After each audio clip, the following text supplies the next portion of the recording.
ఏపీలో వైసీపీ సాగిస్తున్న అరాచకాలను కలిసికట్టుగా ఎదుర్కోవాలని ఆ పార్టీ నాయకుడు జగన్ చేస్తున్న విద్వేషపూరిత రాజకీయాలను జనంలోకి ఉమ్మడిగా తీసుకువెళ్లాలని టీడీపీ జనసేన నిర్ణయించాయి. టీడీపీ జాతీయ అధ్యక్షుడు ముఖ్యమంత్రి చంద్రబాబుతో జనసేనాని డిప్యూటీ సీఎం పవన్ కళ్యాణ్ నిన్న ఉండవల్లిలోని సీఎం నివాసంలో సమావేశమయ్యారు. 2.5 గంటల పైగా సుదీర్ఘంగా చర్చించారు. జగన్ విద్వేష రాజకీయాలపైనే ప్రధానంగా చర్చ జరిగింది. రాష్ట్రంలో ఏ ఘటన జరిగినా దానిని కులాలకు ఆపాదించి కులాల నడుము చిచ్చుపెట్టి వైసీపీ వ్యవహరిస్తోంది అని, కాపు కమ్మ బీసీల నడుమ విద్వేషాలను నింపి పబ్బం గడుపుకునే ప్రయత్నం చేస్తుంది అని ఇద్దరు నేతలు అభిప్రాయపడ్డారు. 2014-19 మధ్య జగన్ ఇదే ఫార్ములా అనుసరించారని, కులాల నడుమ విద్వేషాలను రెచ్చగొట్టారు అని చంద్రబాబు వ్యాఖ్యానించారు. టీడీపీ కమ్మ కాపు కులాలకు కొమ్ము కాస్తోంది అని దుష్ప్రచారం చేసి పార్టీ ఆవిర్భావం నుంచి అండగా ఉన్న బీసీల్లో విద్వేషాన్ని రగిల్చారని, ఇప్పుడు కూడా అదే బాటలో పయనిస్తున్నారు అని అన్నారు. ఈ పరిణామాలను తొలి నుంచే కలిసికట్టుగా ఎదుర్కోకపోతే వైసీపీ చేస్తున్న విద్వేష ప్రచారాన్ని ఆయా వర్గాలు నిజమని నమ్మే పరిస్థితి వస్తుందని పవన్ అన్నారు. తిరుమల లడ్డు వ్యవహారమే దీనికి నిదర్శనమని వ్యాఖ్యానించారు. నేర రాజకీయాలకు, క్రిమినల్ ఆలోచనలకు వైసీపీ కేర్ ఆఫ్ అడ్రస్ అని, వారి రాజకీయాలు తీరు అలానే ఉంటుంది అని సీఎం అన్నారు. తిరుమల లడ్డూకు వాడిన నెయ్యిలో జంతు కొవ్వు ఉందని సిట్ నివేదికలు స్పష్టంగా ఉన్నా జంతు కొవ్వు లేదని అడ్డంగా వాదిస్తూ ప్రజల్లో గందరగోళం సృష్టిస్తున్నారని చెప్పారు. మరోవైపు ఇవాళ కూటమి పార్టీల అధినేతలు భేటీ కానున్నారు. టీడీపీ అధినేత సీఎం చంద్రబాబు, జనసేన అధ్యక్షుడు deputy CM Pawan Kalyan, BJP రాష్ట్ర అధ్యక్షుడు మాధవ్ ఉండవల్లిలోని సీఎం నివాసంలో ఉదయం 11 గంటలకు సమావేశం కానున్నారు. చంద్రబాబు, పవన్ నిన్న ముఖాముఖి భేటీ అయిన మర్నాడే 3 పార్టీల నాయకులు సమావేశం అవుతుండడం ప్రాధాన్యత సంతరించుకుంది. అంబటి రాంబాబు కాపు కులంలో పుట్టిన విలువలున్న వ్యక్తి. టైగర్ చంద్రబాబును తిట్టిన తర్వాత సారీ చెప్పారు కాబట్టి అంబటిని పొగడాలి. ఇది వైసీపీ అధినేత జగన్మోహన్ రెడ్డి సూత్రీకరణ. ఇక అంబటి కుటుంబానికి పరామర్శ పేరిట ఆయన నిన్న గుంటూరు వెళ్లారు. కుటుంబ సభ్యులను పలకరించి వారికి ధైర్యం చెప్పి వెళితే బాగుండేది. కానీ అంబటి టైగర్ అంటూ జగన్ చేసిన వ్యాఖ్యలపై సొంత పార్టీలోనే విస్మయం వ్యక్తమవుతోంది. వివాదాస్పదులకు జగన్ ఇచ్చే ప్రాధాన్యం మరోసారి రుజువైంది. వైసీపీ ప్రభుత్వంలో మంత్రిగా పనిచేసిన అంబటి రాంబాబు అభివృద్ధి కార్యక్రమాలతో కంటే వివాదాలు, అసభ్య వ్యాఖ్యలు, వ్యక్తిగత దూషణలతోనే ఎక్కువగా ప్రాచుర్యం పొందారు. రాజకీయం అంటేనే జుగుప్స కలిగించేలా గత 10 ఏళ్లుగా ఆయన వ్యాఖ్యలు చేస్తున్నారు. ఇక ముఖ్యంగా చంద్రబాబు పైన, పవన్ కళ్యాణ్ పైన పత్రికల్లో ప్రచురించలేని భాషలో బూతులు మాట్లాడారు. ఉమ్మడి గుంటూరు జిల్లాలో గతంలో ఏ రాజకీయ నాయకుడిపై రానని అసభ్యకర అవినీతి ఆరోపణలు అంబటి రాంబాబుపై వచ్చాయి. ఆయన ఒక మహిళతో నేర్పిన ఫోన్ సంభాషణ అప్పట్లోనే తీవ్ర దుమారం రేపింది. దాడులు చేయడం, బూతులు తిట్టడమే అర్హత అన్నట్లుగా అంబటి రాంబాబుకు జగన్ మంత్రి పదవి ఇచ్చారు. ఇక పవన్ కళ్యాణ్, చంద్రబాబు కుటుంబాలపై భయంకరంగా నోరు పారేసుకున్న అంబటిపై టీడీపీ ఎప్పటి నుంచో గుర్రుగా ఉంది. తాజాగా ఆయన బూతులు మరీ శృతిమించడమే దాడులకు కారణమని టీడీపీ వర్గాలు చర్చించుకుంటున్నాయి. అయినప్పటికీ ప్రభుత్వం ఈ అంశాన్ని తీవ్రంగా పరిగణించింది. ఎవరైనా చట్టానికి కట్టుబడి ఉండాల్సిందే అని సంకేతాలు పంపింది. ఎమ్మెల్యే దంపతులపైన పోలీసులు కేసు నమోదు చేశారు. తిరుమల లడ్డూలో రసాయనాల వ్యవహారంలో అక్రమార్కులు ఓ టాప్ సైంటిస్ట్ ను కూడా ప్రలోభాలకు గురిచేశారు. కేవలం తిరుమలలో దర్శనాలు, వసతి ఏర్పాట్లలో ప్రోటోకాల్ మర్యాదలు చేసి బుట్టలో వేసుకున్నారు. వారి మర్యాదలకు మురిసిపోయి ఈ వ్యవహారంలో డైరీలకు సహకరించినట్లు కోర్టు ఎదుట ఆయన అంగీకరించారు. ఈ కేసులో అప్రూవర్ గా మారిన డైరీ నిపుణుడు డాక్టర్ బత్తల సురేంద్రనాథ్ గత డిసెంబర్ తొలి వారంలో కోర్టు ముందు హాజరుపరిచారు. ఇక అంగీకారంతో పాటు ఎందుకు చేయాల్సి వచ్చిందో వెల్లడించారు. నేషనల్ డైరీ రీసెర్చ్ ఇన్స్టిట్యూట్ కు సంబంధించి బెంగళూరులోని రీజనల్ సెంటర్లో కెమిస్ట్రీ విభాగానికి అధిపతిగా పనిచేసిన సురేంద్రనాథ్ 5 ఏళ్ల కిందట రిటైర్ అయ్యారు. 2013 నుంచి టీటీడీకి నెయ్యి కొనుగోలు విషయంలో సలహాలు, సూచనలు, అవసరమైన నివేదికలు ఇస్తూ సహకరించారు. టీటీడీ నియమించిన ప్లాంట్ ఇన్స్పెక్షన్ కమిటీలో నెయ్యి నిపుణుడి హోదాలో సభ్యుడిగా పనిచేశారు. ఆయన గత టీడీపీ ప్రభుత్వంలో నెయ్యి సరఫరా తనిఖీల విషయంలో నిక్కచ్చిగా వ్యవహరించేవారు. సురేంద్రనాథ్ పై అప్పుడు ఎలాంటి ఆరోపణలు లేవు. 2019లో వైసీపీ ప్రభుత్వం వచ్చాక కథ మారింది. టీటీడీ పనుల మీద తాను ఎప్పుడు తిరుపతి వచ్చినా ఎయిర్పోర్ట్లో దిగగానే టీటీడీ వాహనం మొదలుకొని తిరుమలలో గెస్ట్ హౌస్ కేటాయింపు, శ్రీవారి దర్శనం వరకు ప్రోటోకాల్ మర్యాదలతో ఏర్పాటు చేయించేవారని ఆయన కోర్టు ముందు తెలియజేశారు. తాను తప్పు చేశాను అంటూ కోర్టు ముందు బోరున విలపించినట్లు సమాచారం. తనిఖీల సందర్భంగా డైరీలకు పాల ఉత్పత్తి, నెయ్యి తయారీ సామర్థ్యం లేకపోయినా బాగున్నట్లుగా నివేదికలు ఇచ్చినట్లుగా చెప్పినట్లు తెలుస్తోంది. సురేంద్రనాథ్తో పాటు A14 ఆశిష్ రోహిలా, A17 మహేష్ కుమార్ రోహిరా కూడా అప్రూవర్గా మారారు. టీటీడీకి కల్తీ నెయ్యి సరఫరా కేసులో నిందితుడిగా ఉన్న అప్పటి chairman Y V Subba Reddy PA Kaduri Chinnappanna అక్రమాలు తవ్వే కొద్దీ బయటకు వస్తున్నాయి. ఆయన బ్యాంకు ఖాతాలో కల్తీ నెయ్యి లంచాల సొమ్ముతో పాటు ఇతర దందాల తాలూకు నగదు కూడా పెద్ద మొత్తంలో ఉన్నట్లు సిట్ నిర్ధారించింది. వివిధ పనుల కోసం పలు సంస్థల నుంచి లంచంగా తీసుకున్న నగదు ఆయన ఖాతాలో జమ అయింది అని గుర్తించింది. నేరుగా చిన్నప్పన్న ఖాతాకు కాకుండా ఓ మహిళా బ్యాంకు ఖాతా ద్వారా లావాదేవీలు సాగించినట్లు నిర్ధారించారు. గత ప్రభుత్వంలో టీటీడీ చైర్మన్ గా ఉన్న వైవి సుబ్బారెడ్డి పీఏగాను, ఢిల్లీలోని ఏపీ భవన్లో రాష్ట్ర ప్రభుత్వ ఉద్యోగిగాను పనిచేసిన క్రమంలో కొన్నేళ్ల పాటు ఢిల్లీలో గడిపారు. కల్తీ నెయ్యి కేసు దర్యాప్తులో భాగంగా సిట్ ఆయన ఆస్తులు, బ్యాంకు ఖాతాలపై దృష్టి పెట్టి వివరాలు సేకరించింది.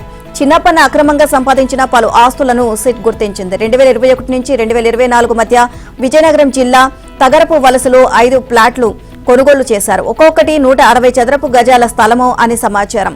ఇక అనకాపల్లి మండలం లగ్గెలపాలెంలో ఒక్కొక్కటి 240 చదరపు గజాలు ఉన్న 8 ప్లాట్లు కొనుగోలు చేశారు.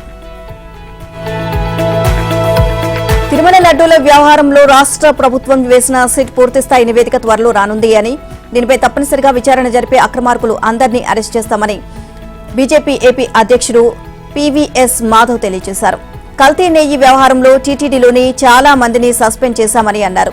దోషులు, వారిని ప్రోత్సహించిన వారిని తప్పకుండా అరెస్ట్ చేయాలని కూటమి ప్రభుత్వం నిర్ణయం తీసుకుంది అన్నారు. తిరుమల పవిత్రతను కాపాడేందుకు ఏ విధమైన నిబంధనలు పెట్టాలనే విషయమై కూటమి నేతలు త్వరలోనే చర్చిస్తామని చెప్పారు.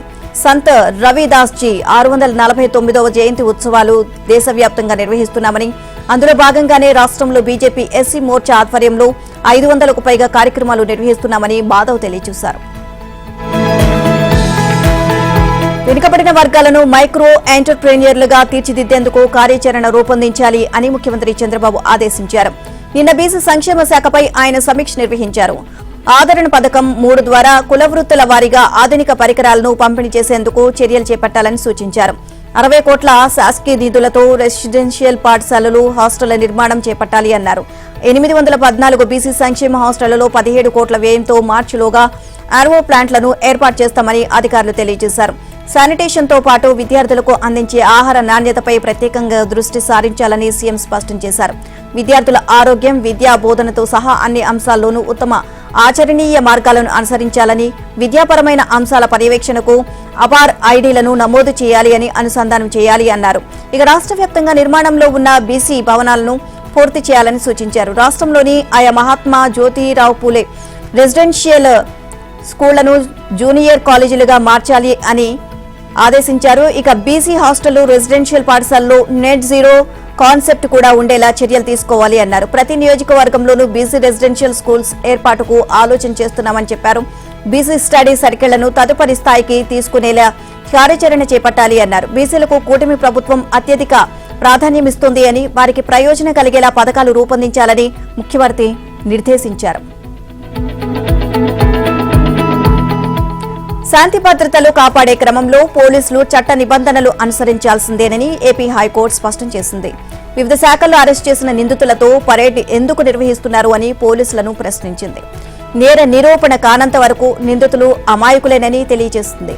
నిందితులతో పరేడ్ నిర్వహిస్తున్నారు అంటూ దాఖలైన పిల్పై కౌంటర్ దాఖలు చేయాలని వ్యాజ్యంలో ప్రతివాదులుగా ఉన్న హోంశాఖ ముఖ్య కార్యదర్శి, డీజీపీ, తూర్పుగోదావరి, కృష్ణా, గుంటూరు జిల్లాల ఎస్పీలకు నోటీసులు జారీ చేసింది.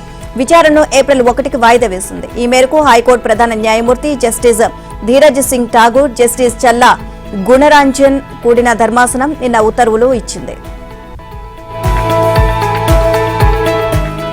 జగన్ పాలనలో సాగునీటి ప్రాజెక్టుల యాజమాన్య నిర్వహణ కోసం నయా పైసా కూడా విడుదల చేయలేదు. ఫలితంగా అన్నమయ్య, పింఛ, బుడమేరు, పులిచింతల ప్రాజెక్టులు దెబ్బతిన్నాయి. ఈ నేపథ్యంలో రాష్ట్రంలోని 6047 సాగునీటి వినియోగ యాజమాన్య సంఘాలు అధ్యక్షులు, 58 ప్రాజెక్టు కమిటీల అధ్యక్షులు, 267 డిస్ట్రిబ్యూటరీ కమిటీ చైర్మన్లతో గురువారం అమరావతిలో ఎమ్మెల్యే, ఎమ్మెల్సీ భవనాల నుంచి హైకోర్టుకు వెళ్లే మార్గంలో ఉన్న పరేడ్ గ్రౌండ్ లో ముఖ్యమంత్రి చంద్రబాబు సదస్సు నిర్వహిస్తున్నారు. ఇక ఈ సందర్భంగా సాగునీటి యాజమాన్య విధానాలపై వారికి దిశానిర్దేశం చేయనున్నారు. ఈ సమయంలోనే ప్రాజెక్టు యాజమాన్య నిర్వహణపై సీఎం కీలక ప్రకటన చేసే వీలుంది అని జలవనరుల శాఖ వర్గాలు చెబుతున్నాయి. సాగునీటి సంఘాల ద్వారా ఇప్పటికే 10 లక్షల దాకా నామినేషన్ విధానంపై అభివృద్ధి పనులు చేయిస్తున్నారు. ఈ సంఘాల చైర్మన్లను పంచాయతీ, మండల, జిల్లా పరిషత్ సమావేశాలకు ప్రత్యేక ఆహ్వానితులుగా పిలవాలి అని ఎప్పటి నుంచో డిమాండ్ వినిపిస్తోంది. దీంతో పాటు లష్కర్ వ్యవస్థపైన చంద్రబాబు ప్రకటన చేస్తారని సాగునీటి సంఘాల చైర్మన్లు ఆశిస్తున్నారు. టీఆర్ఎస్ 10 ఏళ్ల పాలనలో మొగుడు పెళ్లాలు మాట్లాడుకునే ఫోన్లు కూడా విన్నారు. వాళ్ల బతుకు చెడ. రాజకీయ నాయకులు, జర్నలిస్టులు, సినిమా తారలు ఎవరి ఫోన్లు వదల్లేదు. మంది ఫోన్లు వినేవాడు మనిషేనా? అలాంటి సన్నాసులకు పోలీసులు నోటీసులు ఇస్తే జాతిపితకు నోటీసులు ఇస్తారా అంటున్నారు. ఎవడికిరా నువ్వు జాతిపితవు? వినోద్ రావు, దయాకర్ రావు, హరీష్ రావు, కూకట్పల్లి కృష్ణారావుకు అయితే జాతిపితవేమో, కానీ మా నల్లగొండ పాలమూరు వాళ్లకు నువ్వెందుకు జాతిపితవు అవుతావు అని ముఖ్యమంత్రి రేవంత్ రెడ్డి తీవ్రస్థాయిలో విరుచుకుపడ్డారు. ప్రజాపాలన ప్రగతి బాట సభకు విచ్చేసిన సీఎం రేవంత్ రెడ్డి 200 కోట్లతో young India integrated residential school కు శంకుస్థాపన చేశారు. మహిళా సంఘాలకు 1300 కోట్ల బ్యాంకు లింకేజ్ చెక్కులను అందజేశారు. ఇక పోలీసులు హరీష్ రావు, కేటీఆర్ ను ముఖాలుగా ముసుగులు తొడిగే ముఖానికి మసిపూసే విచారణకు పట్టుకురావాల్సింది అని సీఎం అన్నారు. ఇక తెలంగాణ కోసం సర్వం త్యాగం చేసిన ప్రొఫెసర్ జయశంకర్ జాతిపిత అవుతారని, తెలంగాణ ఇస్తే ఏపీలో పార్టీ లేకుండా పోతుంది అని, కేంద్రంలో అధికారం కోల్పోతామని, తెలంగాణలోనూ అధికారం రాదని తెలిసినప్పటికీ ప్రజల ఆకాంక్షను నెరవేర్చుతూ తెలంగాణ ఇచ్చిన సోనియా జాతిపిత అవుతారని చెప్పారు. జాతిపిత అవడానికి తెలంగాణకు ఏం చేశారని రేవంత్ రెడ్డి ప్రశ్నించారు. 1000 కోట్ల విలువ చేసే జున్వాడ, ఎర్రవెల్లి ఫామ్ హౌస్, మొయినాబాద్ లోని హరీష్ రావు ఫామ్ హౌస్, మీ టీవీలు, పేపర్లు వేలాది కోట్లతో నిర్మించుకున్న పంజాగుట్ట గడిని తెలంగాణ సమాజానికి ఇస్తారా అని ప్రశ్నించారు. తెలంగాణలో కాంగ్రెస్ ప్రభుత్వం రేవంత్ రాహుల్ ట్యాక్స్ వసూలు చేస్తోంది అని బీజేపీ జాతీయ అధ్యక్షుడు నితిన్ నబీన్ ఆరోపించారు. పనులు మంజూరు చేయాలన్నా, బిల్లులు విడుదల చేయాలన్నా కమిషన్ వసూలు చేస్తున్నారు అని అన్నారు. కమిషన్ల కాంగ్రెస్ ప్రభుత్వానికి కూకటి వేళ్లతో పెకిలించాలి అని బీజేపీ శ్రేణులకు పిలుపునిచ్చారు. పార్టీ జాతీయ అధ్యక్షుడిగా బాధ్యతలు స్వీకరించిన తర్వాత నితిన్ నబీన్ నిన్న తొలిసారిగా తెలంగాణ పర్యటనకు వచ్చారు. మహబూబ్ నగర్, చేవెళ్ల, నాగర్ కర్నూలు పార్లమెంట్ స్థానాల పరిధిలోని బీజేపీ బూత్ స్థాయి కార్యకర్తల సమావేశంలో పాల్గొన్నారు. గత అసెంబ్లీ ఎన్నికల్లో ప్రజలు బీఆర్ఎస్ ను తిరస్కరించి కాంగ్రెస్ కు అధికారం ఇచ్చారని, కానీ కాంగ్రెస్ ప్రభుత్వం మొత్తం కమిషన్ రాజుగా మారిపోయింది అని ఆరోపించారు. సీఎం రేవంత్ రెడ్డి కొన్ని వర్గాలను బుజ్జగించేందుకు ప్రయత్నిస్తున్నారని, కాంగ్రెస్ అంటే ముస్లిం, ముస్లిం అంటే కాంగ్రెస్ అనే వాదాన్ని వినిపిస్తున్నారని నితిన్ నబీన్ మండిపడ్డారు. హిందువుల సంస్కృతి సంప్రదాయాలను, మనోభావాలను దెబ్బతీస్తూ ఒక వర్గాన్ని సంతృప్తి పరిచేందుకు పనిచేస్తున్నారు అని విమర్శించారు. ఎస్సీ, ఎస్టీ, బీసీలకు సంక్షేమ పథకాలు అమలు చేసేందుకు బడ్జెట్లో నిధులు కేటాయించడం లేదని, మైనార్టీలకు మాత్రమే ఎక్కువ నిధులు కేటాయిస్తున్నారని అన్నారు. కేంద్ర ప్రభుత్వం వక్ఫ్ బోర్డు చట్టాలను సవరించి పారదర్శకంగా తీసుకువస్తే కాంగ్రెస్ అడ్డుకుంటోంది అని తెలిపారు. తెలంగాణలో జరిగే మున్సిపల్ ఎన్నికల్లో తమ పార్టీ అభ్యర్థులకు మద్దతుగా జనసేన అధినేత AP deputy CM Pawan Kalyan ఎన్నికల ప్రచారం నిర్వహించనున్నట్లు బీజేపీ తెలంగాణ అధ్యక్షుడు ఎన్ రామచంద్రరావు తెలియజేశారు. కేంద్ర మంత్రి జి కిషన్ రెడ్డి పవన్ తో తాను ప్రత్యేకంగా భేటీ అయినట్లు ఆయన తెలియజేశారు. ఈ సందర్భంగా మున్సిపల్ ఎన్నికలతో పాటు పలు కీలక అంశాలపై చర్చించినట్లు రామచంద్రరావు ఎక్స్ వేదికగా వెల్లడించారు. పవన్ కళ్యాణ్ ప్రచారం బీజేపీ విజయావకాశాలను మరింత మెరుగుపరచనుంది అని అన్నారు. ఇక ఎన్డీఏ కూటమిలో జనసేన భాగస్వామి అయిన పవన్ కళ్యాణ్ పొత్తు ధర్మం పాటిస్తూ బీజేపీకి మద్దతుగా ప్రచారం కొనసాగిస్తారని జనసేన తెలంగాణ ఇన్ఛార్జ్ నేమూరి శంకర్ గౌడ్ తెలియజేశారు. ఈ నెల 7, 8 తేదీల్లో ఆయన పర్యటన ఉంటుంది అని, ఇందుకు సంబంధించి రోడ్ మ్యాప్ రూపొందిస్తున్నామని అన్నారు. ఫోన్ ట్యాపింగ్ కేసులో 2 వారాల్లో ఛార్జ్షీట్ దాఖలు చేయాలని సిట్ నిర్ణయించినట్లు తెలిసింది. మాజీ సీఎం కేసీఆర్ తో పాటు కేటీఆర్, హరీష్ రావు మరికొందరు ప్రముఖుల పాత్రపై సాక్ష్యాధారాలను సిద్ధం చేసుకున్నట్లు సమాచారం. ఛార్జ్షీట్ దాఖలు కోసం అధికారులు సన్నాహాలు ప్రారంభించారు. సిట్ చీఫ్ నిన్న దర్యాప్తు బృందంతో సమావేశమయ్యారు. ట్యాపింగ్ వ్యవహారంలో కీలక పాత్ర వహించిన ఒకరిద్దరిని ఛార్జ్షీట్ వేసేలోపు అరెస్ట్ చేసే అవకాశాలు ఉన్నట్లు తెలిసింది. కొత్తగా మరో 5 పేర్లను నిందితుల జాబితాలో చేర్చనున్నట్లు సమాచారం.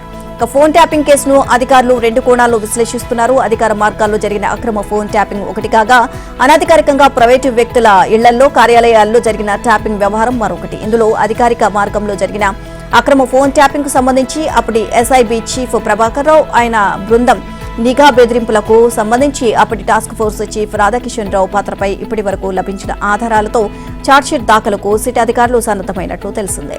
ఇక ట్యాపింగ్ కోసం ఆదేశాలు ఇవ్వడం, రాజకీయంగా, ఆర్థికంగా లబ్ధి పొందడం నేపథ్యంలో బీఆర్ఎస్ అధినేత మాజీ CM KCR, BRS working president KTR, నాటి మంత్రి హరీష్ రావు, మాజీ ఎంపీ సంతోష్ రావుతో పాటు మరో 2 ప్రముఖులు పాత్రపై పూర్తి సాక్ష్యాధారాలతో నేరాభియోగాలు నమోదు చేయనున్నట్లు సమాచారం. జగిత్యాల ఎమ్మెల్యే సంజయ్ కుమార్ పై దాఖలైన అనర్హత పిటిషన్ను స్పీకర్ గడ్డం ప్రసాద్ కుమార్ కొట్టివేశారు. సంజయ్ కుమార్ పార్టీ మారినట్లు ధృవీకరించే ఆధారాలు లేవని స్పష్టం చేశారు. అసెంబ్లీలోని తన ఛాంబర్లో నిన్న ఈ పిటిషన్పై విచారణ చేపట్టిన స్పీకర్ ఈ మేరకు తీర్పును వెలువరించారు. బీఆర్ఎస్ టికెట్పై గెలిచి కాంగ్రెస్లో చేరిన 10 మంది ఎమ్మెల్యేలపై అనర్హత వేటు వేయాలి అంటూ ఆ పార్టీ ఎమ్మెల్యేలు దాఖలు చేసిన పిటిషన్లను విచారణకు స్వీకరించిన స్పీకర్ ప్రసాద్ కుమార్ ఇప్పటికే 7 పిటిషన్లపై విచారణ పూర్తి చేశారు. ఆరోపణలు ఎదుర్కొంటున్న ఎమ్మెల్యేలు పార్టీ మారినట్లుగా ధృవీకరించే ఆధారాలు లేవని తేల్చి చెప్పిన స్పీకర్ వాటిని కొట్టివేశారు. తాజాగా జగిత్యాల ఎమ్మెల్యే సంజయ్ కుమార్ పై దాఖలైన పిటిషన్ను సైతం అదే తరహాలో కొట్టివేశారు. మరోవైపు స్టేషన్ గానుపూర్ ఎమ్మెల్యే కడియం శ్రీహరిపై బీఆర్ఎస్ ఎమ్మెల్యే వివేకానంద దాఖలు చేసిన అనర్హత పిటిషన్ పైన స్పీకర్ విచారణ చేపట్టారు. అయితే ఇరుపక్షాల సమ్మతితో ఈ కేసు విచారణను 19వ తేదీకి వాయిదా వేశారు. హైదరాబాద్ ఎమ్మెల్యే దానం నాగేందర్పై బీఆర్ఎస్ ఎమ్మెల్యే పాడి కౌశిక్ రెడ్డి, బీజేపీ ఎల్పీ నేత మహేశ్వర్ రెడ్డి దాఖలు చేసిన అనర్హత పిటిషన్లపైన విచారణను ఈ నెల 18కి స్పీకర్ వాయిదా వేశారు.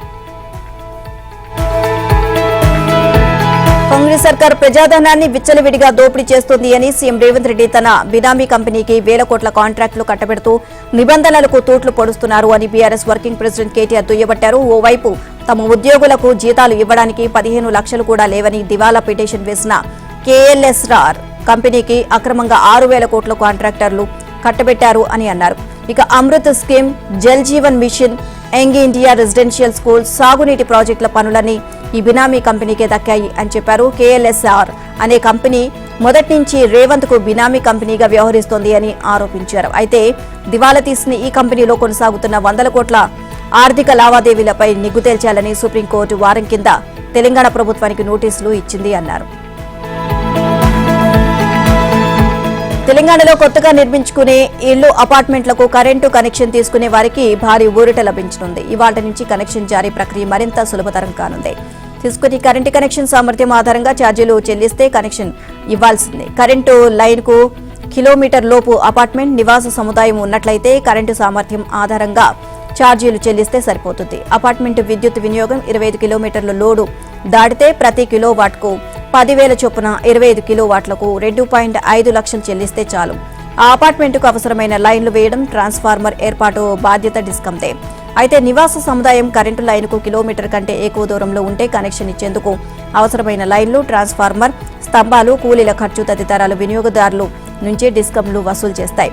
విద్యుత్ కనెక్షన్ కోసం దరఖాస్తు చేసుకుంటే ఎస్టిమేషన్ల పేరిట డిస్కంల ఉద్యోగాలు, అధికారులు దందాలు చేస్తున్నారు అన్న తీవ్ర ఆరోపణల నేపథ్యంలో ఇకపై ఎస్టిమేషన్ల దందాకు తెరపడే అవకాశం ఉంది.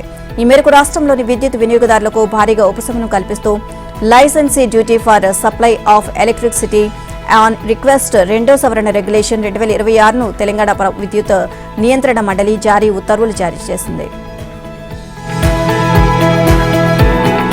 ఆర్మీ మాజీ చీఫ్ జనరల్ నరవణే తన పుస్తకంలో రాసిన వ్యాఖ్యలను ఉటంకిస్తూ విపక్ష నేత రాహుల్ గాంధీ లోక్సభలో తన ప్రసంగాన్ని పూర్తి చేసేంత వరకు సభ కార్యకలాపాలకు అడ్డు తగులుతూనే ఉంటాము అని ప్రతిపక్షాలు స్పష్టం చేయడంతో నిన్న కూడా లోక్సభ సమావేశాలు స్తంభించిపోయాయి. ఇక ఒకరిద్దరు సభ్యులు ప్రసంగించినప్పటికీ ప్రతిపక్షాల హోరు మధ్య సభను వాయిదా వేయాల్సి వచ్చింది.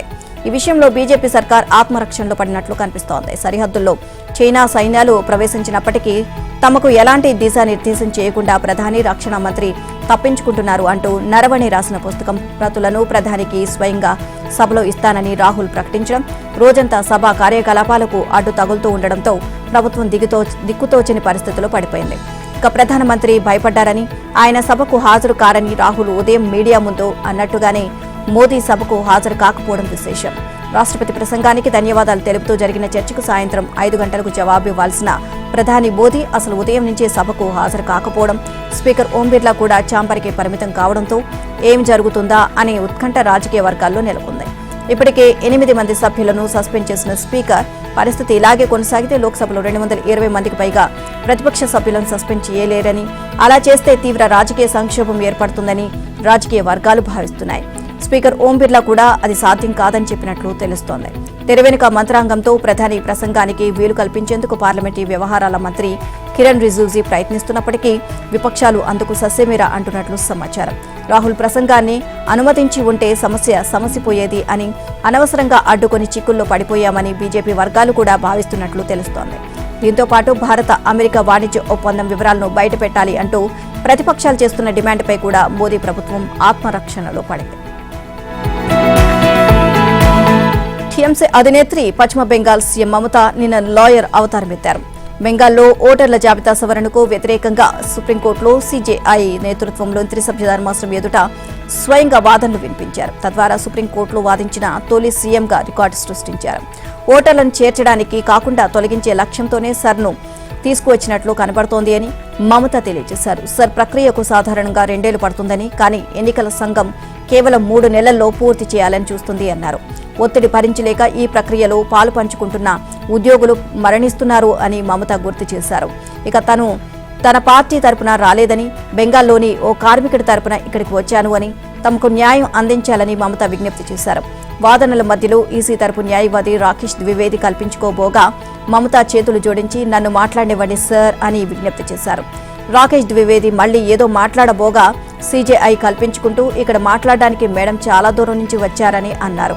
కాగా వాదనల సందర్భంగా మమతతో పాటు ఆమె తరపు న్యాయవాదులు కపిల్ సిబల్, శ్యామ్ దివాన్ కూడా కోర్టు హాల్లో ఉన్నారు. ఇక తనకు 5 నిమిషాల సమయం ఇవ్వాలని మమత విజ్ఞప్తి చేయగా సీజేఐ 5 నిమిషాలు కాదు 15 నిమిషాలు తీసుకోండి అని అన్నారు. వాదనలు ముగించిన తర్వాత మమత ధర్మాసనానికి కృతజ్ఞతలు తెలియజేశారు. వాదనల కోసం మమత సుప్రీంకోర్టు ఆవరణలోకి ఉదయం 10 గంటలకు చేరుకున్నారు. మధ్యాహ్నం 12:55 నిమిషాలకు సీజేఐ ధర్మాసనం విచారణ ప్రారంభించింది. దేశ రాజధాని ఢిల్లీతో పాటు గుజరాత్లో పైలట్ ప్రాజెక్టుగా 2 నెలల పాటు విజయవంతంగా కొనసాగిన భారత్ టాక్సీ యాప్ త్వరలోనే దేశవ్యాప్తంగా అందుబాటులోకి రానుంది. కేంద్ర హోంమంత్రి అమిత్ షా ఇవాళ ఈ యాప్ను అధికారికంగా ప్రారంభించనున్నారు. సహకార సంఘాల ఆధ్వర్యంలో నడిచే ప్రపంచంలోని తొలి అతిపెద్ద క్యాబ్ అగ్రిగేటర్గా ఈ యాప్ నిలవనుంది అని కేంద్ర సహకార మంత్రిత్వ శాఖ తెలిపింది. మార్కెట్లో ఇప్పటికే ఉన్న ఊబర్, ఓలా, ర్యాపిడోలకు ప్రత్యామ్నాయంగా ఈ యాప్ నిలుస్తుంది అని తెలిపింది. ఇది పూర్తిగా జీరో కమిషన్ మోడల్పై ఆధారపడి పనిచేస్తూ లాభాలను నేరుగా డ్రైవర్లకే పంపిణీ చేస్తుంది. డ్రైవర్లే యజమానులుగా పేర్కొంటూ వారికి షేర్ సర్టిఫికేట్లు అందజేస్తుంది. ఇందులో నమోదైన ప్రతి డ్రైవర్కు 5 లక్షల వ్యక్తిగత ప్రమాద బీమా, 5 లక్షల కుటుంబ ఆరోగ్య బీమా సదుపాయాన్ని కల్పిస్తారు. ఈ యాప్లో నమోదైన డ్రైవర్లకు ఇతర ప్లాట్ఫామ్లపై కూడా పనిచేసుకునే స్వేచ్ఛ ఉంటుంది. ప్రముఖ పర్యావరణవేత్త సోనం వాంగ్చుక్ ఆరోగ్య పరిస్థితి బాగోలేదని, వీలైతే ఆయన నిర్బంధాన్ని సమీక్షించాలి అని కేంద్రానికి సుప్రీంకోర్టు సూచించింది. వాంగ్చుక్ అరెస్టును సవాల్ చేస్తూ ఆయన భార్య గీతాంజలి జే అంగ్మో దాఖలు చేసిన ఈ పిటిషన్పై జస్టిస్ అరవింద్ కుమార్, పిబి వరాలతో కూడిన ధర్మాసనం నిన్న విచారణ జరిపింది. వాంగ్చుక్ ఆరోగ్య పరిస్థితి బాగోలేదని, ఆయనకు వయసు సంబంధిత సమస్యలు కూడా ఉన్నాయని తెలిపింది. ఆయన నిర్బంధంపై పునః సమీక్షించాలని సొలిసిటర్ జనరల్ కెఎం నటరాజన్ కు మౌఖికంగా సూచించింది. ఓ మహిళ శారీరక సంబంధానికి అంగీకరిస్తే వీడియోలు తీసి వాటిని ఆన్లైన్లో పెట్టి వేధించడానికి అనుమతి తెలిపినట్లు ఎంతమాత్రం కాదని ఢిల్లీ హైకోర్టు స్పష్టం చేసింది. ఓ మహిళను లైంగికంగా వేధించి బెదిరింపులకు పాల్పడిన కేసులో నిందితుడు బెయిల్ విచారణ సందర్భంగా కోర్టు ఆ వ్యాఖ్యలు చేసింది. పరస్పర అంగీకారంతోనే తమ మధ్య సంబంధం కొనసాగింది అని నిందితుడు చెప్పడాన్ని కోర్టు తప్పుపట్టింది. అంగీకారం ఉన్నా లైంగిక దాడులు చేస్తే చట్ట ప్రకారం తప్పు కాకుండా పోదు అని స్పష్టం చేసింది. శారీరక సంబంధానికి గతంలో అంగీకరించినంత మాత్రాన భవిష్యత్తులో భాగస్వామి చేసే పనులన్నిటికీ లైసెన్స్ ఇచ్చినట్లు కాదు అంది. వీడియోల ద్వారా బలవంతం చేస్తే అది ఏకాభిప్రాయం కిందకు రాదు అంది. నిందితుడు తనను లైంగికంగా వేధించి తమ ఏకాంత వీడియోలను సోషల్ మీడియాలో పెట్టాడు అంటూ ఢిల్లీకి చెందిన ఓ వివాహిత ఫిర్యాదు చేయగా 2024లో కేసు నమోదైంది. అమెరికా నుంచి దిగుమతి చేసుకునే దాదాపు అన్ని ఉత్పత్తులపైన భారత్ సుంకాలను 0కు తగ్గిస్తోంది అని అమెరికా అధ్యక్షుడు కార్యాలయం white house press secretary Karoline leave it తెలియజేశారు. అదే సమయంలో భారత ఉత్పత్తులపై అమెరికా 18% సుంకాలు వసూలు చేస్తుంది అని, భారత్తో వాణిజ్య లోటు భారీగా ఉండడమే దీనికి కారణము అని చెప్పారు. వాణిజ్య ఒప్పందంతో భాగస్వామి రష్యా చమురు కొనుగోళ్లను పూర్తిగా నిలిపివేస్తామని, అమెరికా వెనిజువెలా నుంచి చమురు కొనుగోళ్లను పెంచుతాము అని భారత్ హామీ ఇచ్చింది అన్నారు. ప్రధాని మోదీతో అధ్యక్షుడు ట్రంప్ నేరుగా చర్చించి వాణిజ్య ఒప్పందంపై అంగీకారానికి వచ్చారని ఆమె తెలిపారు. అమెరికాలో రవాణా, ఇంధనం, వ్యవసాయ ఉత్పత్తుల కోసం 45 లక్షల కోట్లు పెట్టుబడులు పెడతామని ప్రధాని మోదీ మాటిచ్చారని కరోలిన్ లివిట్ తెలియజేశారు. ఇక పండ్లు, కూరగాయలు వంటి చాలా వ్యవసాయ ఉత్పత్తులు, రసాయనాలు, ఎలక్ట్రానిక్స్ తో పాటు ఇతర పారిశ్రామిక ఉత్పత్తులపై భారత్ సుంకాలను 0కు తగ్గిస్తోంది అని అమెరికా వాణిజ్య శాఖ ప్రతినిధి జెమిసన్ గ్రీర్ తెలియజేశారు. ఇక కొన్ని రకాల వ్యవసాయ, పాడి ఉత్పత్తులపై మాత్రం భారత్ రక్షణ సుంకాలు విధించేందుకు అంగీకారం కుదిరింది అని తెలిపింది. అనిల్ అంబానీ గ్రూప్ కంపెనీలకు సంబంధించిన 40,000 కోట్ల బ్యాంకింగ్ కార్పొరేట్ అక్రమాలపై సీబీఐ ఈడీ విచారణలో తీవ్ర జాప్యం నెలకొనడంపై సుప్రీంకోర్టు అసంతృప్తి వ్యక్తం చేసింది. ఈ అక్రమాలపై వేగంగా సరైన విచారణ జరపాలి అని ఆదేశాలు జారీ చేసింది. 4 వారాల్లో దర్యాప్తు నివేదికలను సమర్పించాలని సీబీఐ ఈడీలను కోరింది. సిట్ను ఏర్పాటు చేసి ఈ కేసు దర్యాప్తును సజావుగా పూర్తి చేయాలని ఈడీని ఆదేశించింది.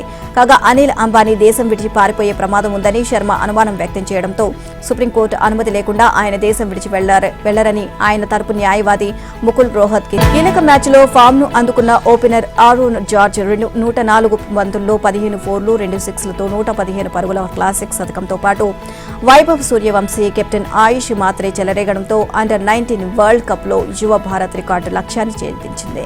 నిన్న జరిగిన సెమీఫైనల్లో 7 వికెట్లతో ఆఫ్ఘనిస్తాన్ ను మట్టి కరిపించిన భారత్ 10వ టోర్నీ ఫైనల్ కు దూసుకువెళ్లింది. రేపు జరిగే టైటిల్ ఫైట్ లో ఇంగ్లాండ్ భారత్ తలపడనుంది. టాస్ గెలిచి బ్యాటింగ్ కు దిగిన ఆఫ్ఘన్ 50 ఓవర్లలో 4 వికెట్లకు 310 పరుగులు చేసింది. కనిష్క్ దిపేష్ చెరో 2 వికెట్లు తీశారు. ఇక ఫైజల్ షినోజ్దా 110 రన్స్, ఉజైరులు నియోజియా 101 పరుగులతో నాటౌట్గా నిలిచారు. వీరిద్దరూ 3వ వికెట్కు 148 రన్స్ జోడించడంతో ఆఫ్ఘన్ స్కోరు 300 దాటింది. ఇక భారీ ఛేదనలో భారత్ 41.1 ఓవర్లో 311 3 స్కోర్ చేసి